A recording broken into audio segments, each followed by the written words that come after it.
Good morning, my dear students. We are entering into the last phase of pharmacokinetics, that is elimination. And as I mentioned before, that elimination actually means a combination of both metabolism and excretion. The knowledge of kinetics of elimination of a drug provides a basis for, as well as serves to devise rational dosage regimens and to modify them according to individual needs. So, to understand that, three fundamental pharmacokinetic parameters must be understood. The first one is bioavailability, which I have explained. The second one is apparent volume of distribution, which I have also explained. The third one is clearance, which I am going to explain in the next slide. Drug elimination is the sum total of metabolic inactivation, that means the part of metabolism, and excretion. The drug is eliminated not only from the central compartment, that means the blood, which is in equilibrium with the peripheral compartments, including its site of action. So, depending upon the ability of our body to eliminate a drug, a certain fraction of the central compartment may be considered to be totally cleared of the drug in a given period of time to account for elimination over that period.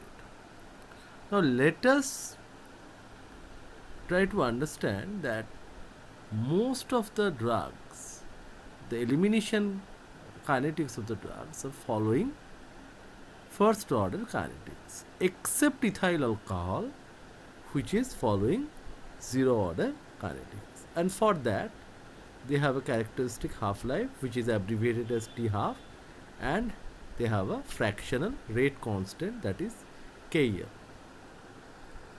Now, in the next slide, we'll show you what is clearance, because I told you that there are three important parameters which are important to understand this elimination kinetics: bioavailability, apparent volume of distribution, and clearance. The clearance of a drug is the theoretical volume of plasma from which the drug is completely removed in unit time. So, how it can be calculated? It can be calculated as the rate of elimination divided by the plasma concentration.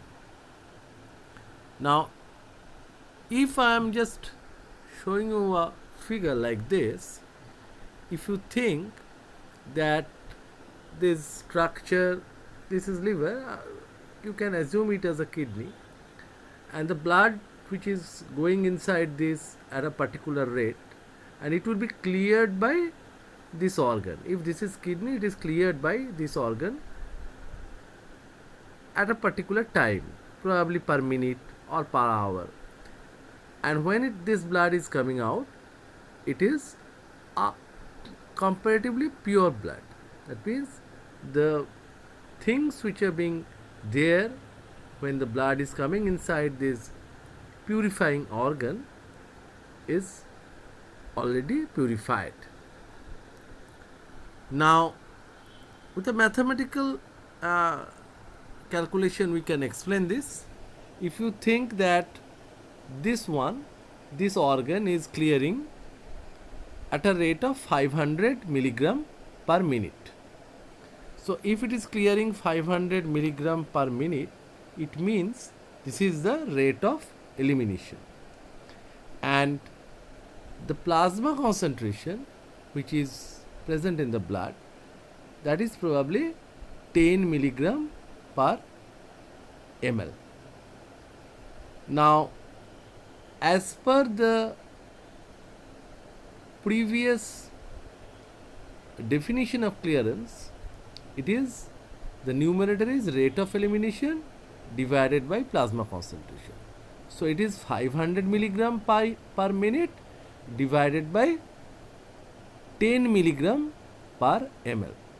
So, if you do the sum, you will see 500 by 10 means 50, milligram they will cut each other, and ml will go up and the minute will come down. So, the answer will be 10 ml per minute. What does it mean? It means that the unit time, that is the in minute, that 50 milliliter of volume of plasma is cleared. So that is the basic concept of clearance.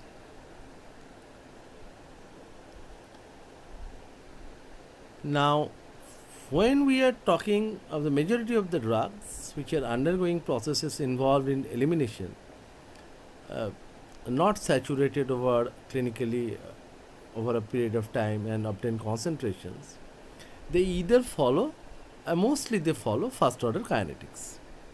And what do we mean by first order kinetics? It means the rate of elimination is directly proportional to the plasma concentration of the drug. What does it mean? If you simplify, a constant fraction of the drug is eliminated per unit time. So to simplify it, again with a mathematical problem, if I am saying that 10% of a drug is eliminated per hour and the dose of the drug is 100, that means after 1 hour the remaining drug will be 90, because 10% means 10 milligram out of 100. But in the next hour it will be the 10% of the 90 milligram.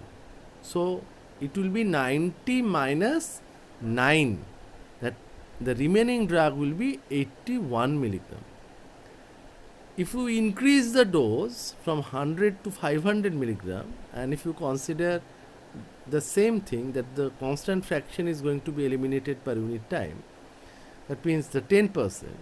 So in 500 milligram drug is eliminated in 1 hour, it indicates that in after 1 hour you will get 500 milligram minus 50 milligram, which is the 10% of 500 milligram. That means 400 milligram of the drug is going to be accumulated in the body.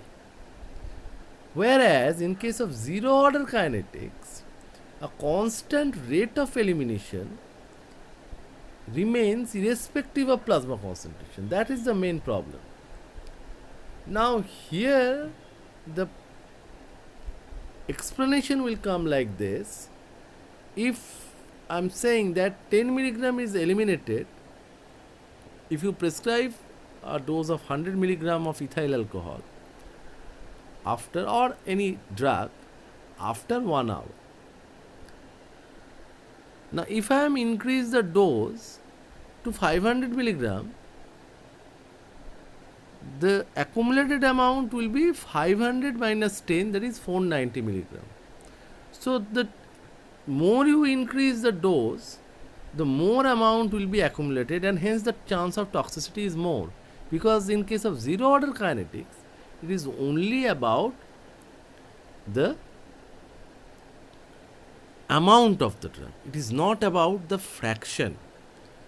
So whatever maybe, the percentage of drug be increased in amount, the same amount will be eliminated in unit time. And there is another kinetics which is not mentioned here, that is called mixed order kinetics, which has happened with some drugs like phenytoin, aspirin, tolbutamide. In those drugs we have seen that zero order, the drugs usually they are following first order kinetics at the initial stage till they are not fully metabolized, and after a certain interval they started following zero order kinetics, because all the metabolizing enzymes are saturated, and hence instead of constant fraction they are started eliminating constant amount, and from that time onwards the chance of toxicity is also going to be increased. Now the blood flow dependent elimination is happening for few drugs, And the eliminating capacity of an organ of elimination like kidney and liver far exceeds the amount of drug normally present to it by blood circulation. The elimination of such a drug becomes blood flow dependent. So the highly extracted drugs are almost completely eliminated in a single passage through the organ of elimination. Now from here onwards, we can see that this is probably the only drug which is showing zero order kinetics. You just remember this, that is ethyl alcohol. Otherwise most of the other drugs are following first order kinetics.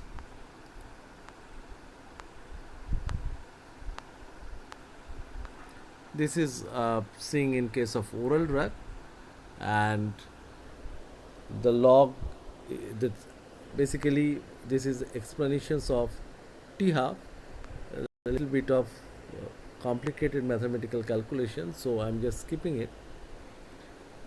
So if I am taking this one, this picture, you will see this drug is administered at the via intravenous injection.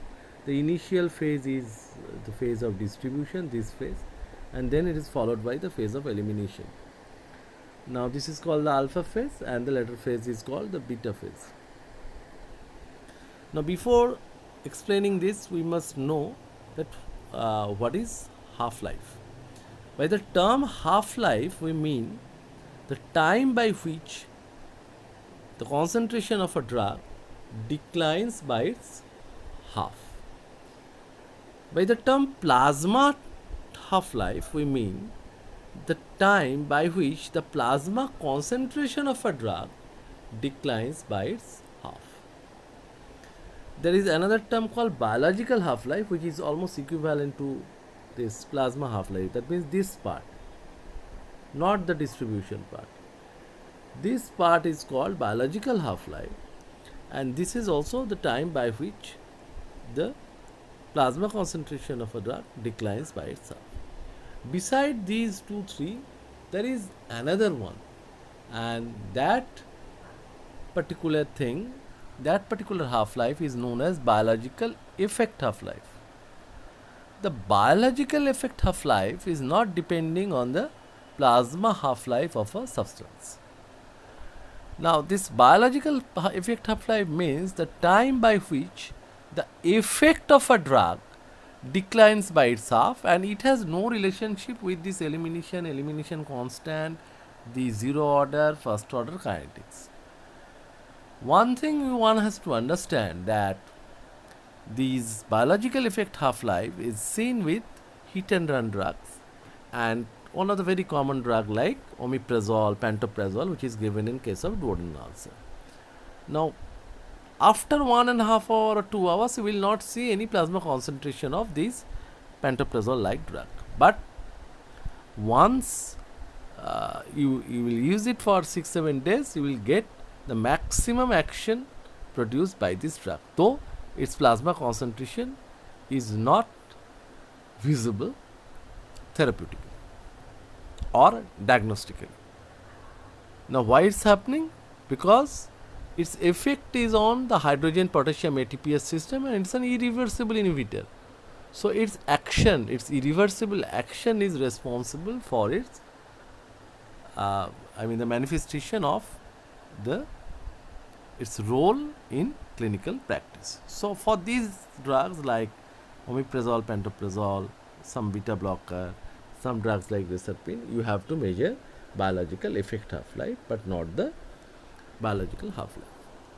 And T half is depicted by it's the elimination T half. It is depicted by in2 divided by k, where in2 is the natural logarithm of 2 and k is the elimination rate constant of the drug.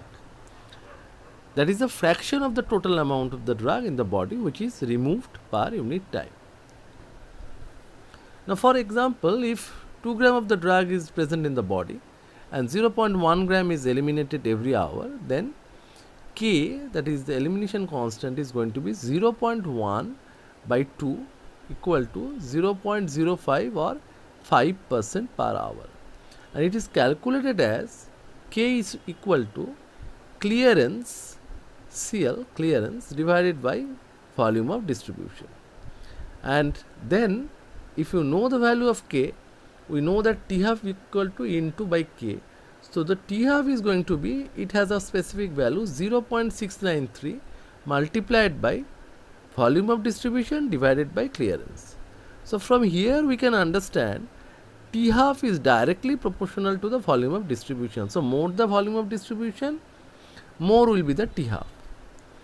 And it is inversely proportional to the clearance. That means more the clearance, lesser will be the T half.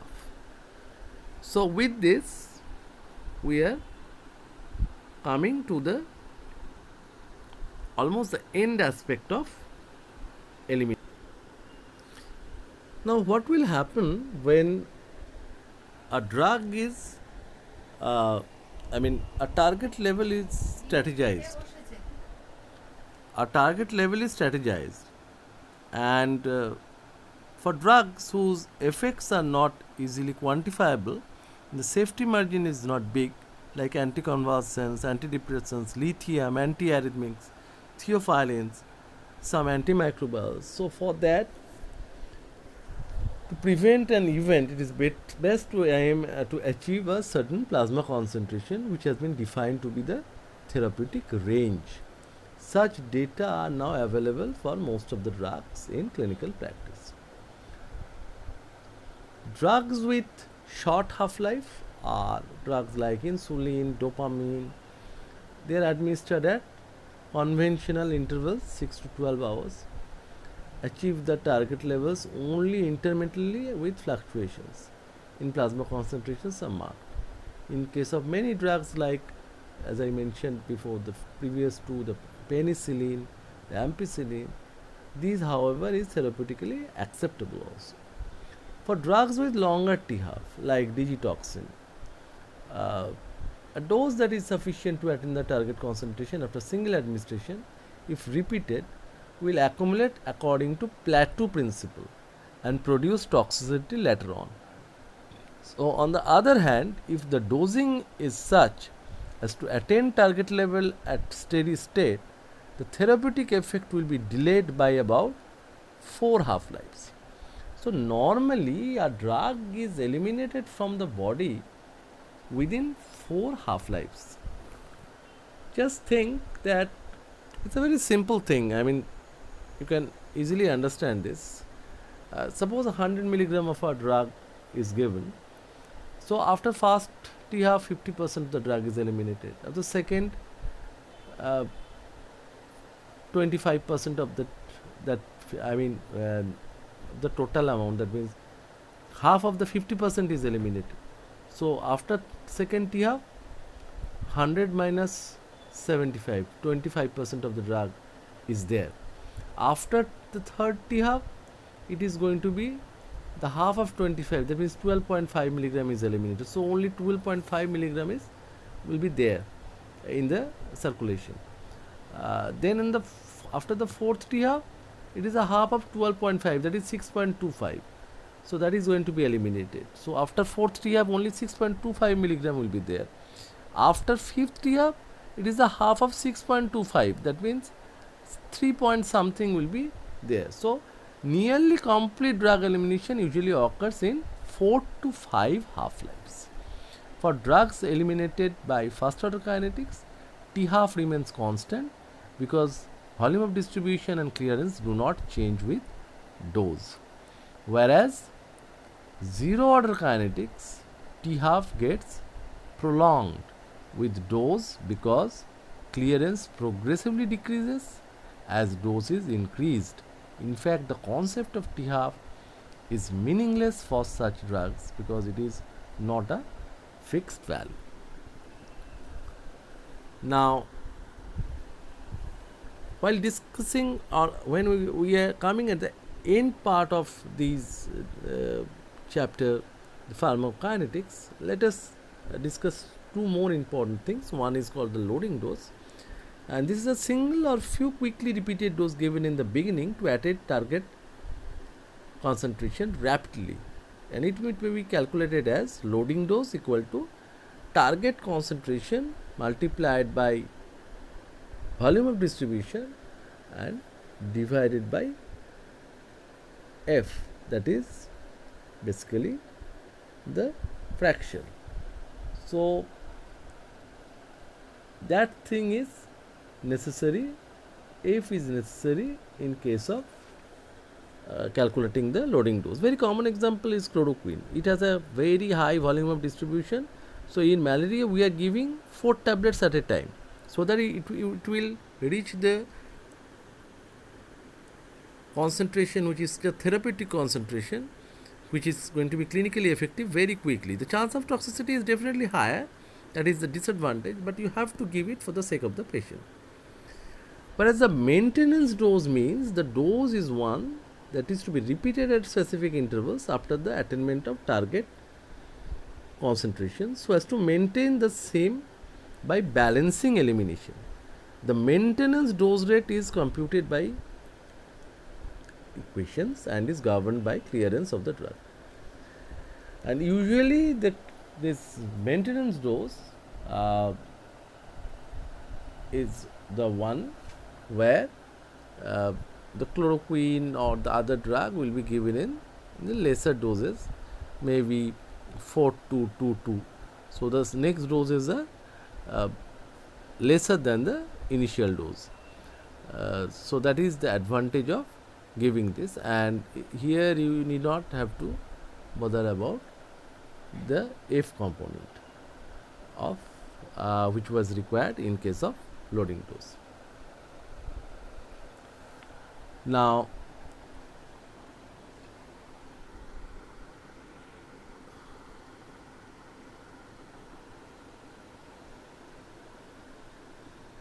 the Plateau principle says when a constant dose of a drug is repeated before its expiry of 4 TF, it would achieve higher peak concentration because some remnant of the previous dose will be present, and the concentration is due to the repeated dose, and is the time to reach the steady state is the 4 TF, usually the 4 TF. So for complete elimination it is 4 to 5 TF, and to achieve the steady state concentration it will also require 4 to 5 TH.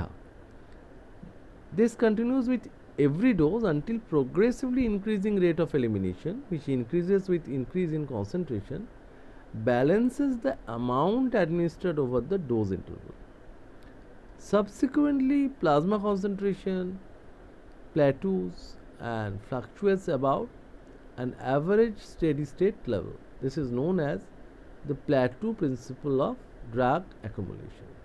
Steady state is reached in around 4 to 5 half-lives unless dose interval is very much longer than T half. The amplitude of these kind of fluctuations in plasma concentration, which is not shown here, is steady state depends on the dose interval relative to the T half. That is, the difference between the maximum and the minimum levels is less if smaller doses are repeated more frequently. So the dose intervals are generally a compromise between what amplitude of fluctuations is clinically acceptable and what frequency of dosing is convenient. What is the clinical significance of this T half? The T half will give you a concept of how many doses you can give, what is going to be the dose, and how many doses that can be prescribed to a particular patient. So T half has its clinical relevance, and that is the reason why the T half is clinically so much important. And I would like to conclude my presentation with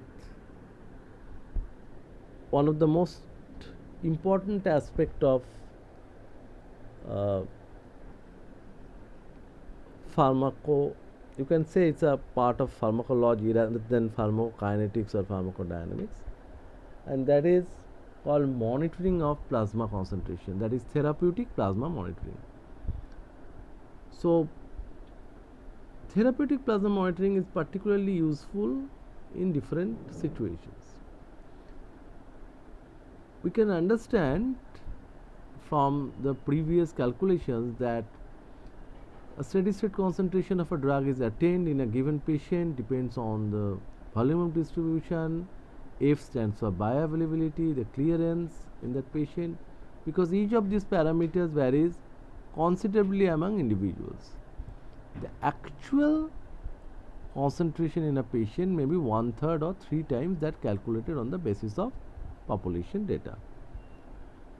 Now, there are drugs which are therapeutically not that safe, a little bit of and monitoring methods were not available. So in those drugs, and mostly they are obeying first order kinetics.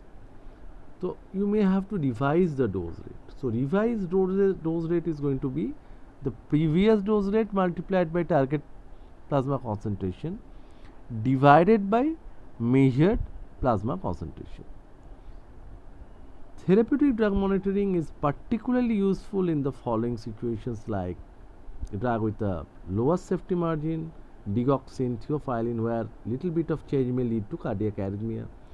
Individual variations are large, like in antidepressants, lithium. Lithium is also causing cardiac arrhythmia. Potentially toxic drugs, in case of renal failure, like aminoglycoside antibiotic, gentamicin, streptomycin. In case of poisoning, in case of failure of response without any apparent reasons like antimicrobials, to check patient compliance, whether the patient is taking it or not, psychopharmacological agents, and depends on the purpose of TDM.